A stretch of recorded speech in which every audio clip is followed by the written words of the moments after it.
hello' everyone মই ঘৰ আহি পালোহি দেই আৰু এতিয়া ঘৰ আহি পালোহি যেতিয়া ওলাই নগ'লে কেনেকৈ হ'ব জোৰ জবৰদস্তি মা আৰু ভণ্টিক উলিয়াই লৈছোঁ আৰু লগত আছে এইটো আমাৰ হিৰো মামাৰ ল'ৰা ঐ ল'ৰা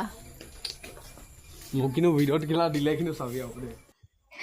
ভাইটিয়ে ক'লে বোলে আজি তহঁতক বঢ়িয়া প্লেচ এটালৈ লৈ যাম ব'ল ফটো উঠিব পাৰিবি বঢ়িয়া নদীৰ পাৰ আছে আমিও বোলো বঢ়িয়া কথা তেতিয়াহ'লে কি লাগে আৰু তেতিয়াহ'লে নতুন জেগা অকণো চাব পাৰিম কিন্তু বহুত সময় জেগাটো বিচাৰি নোপোৱাত এজনক সুধিলোঁ দাদা এইফালে ক'ৰবাত নদীৰ পাৰ আছে নেকি নদীৰ পাৰলৈ যাব পৰা কিবা আছে নেকি ৰাস্তা আই অ' দেহি চাবলৈ অনা জেগাকণ দেখি শোকে খুন্দা মাৰি ধৰিলে নদী চাম বুলি আহিছিলোঁ ভাবিছিলোঁ ফটো উঠিম লাষ্টতে কাঠৰ দলংখন চাবলৈ পালোঁ অৱশ্যে বেচেৰা গাতো দুখ নাই সিও বোলে লোকৰ মুখতহে শুনিছিলে জেগা অকণমান আছে বুলি সেইকাৰণে লৈ আহিছিলে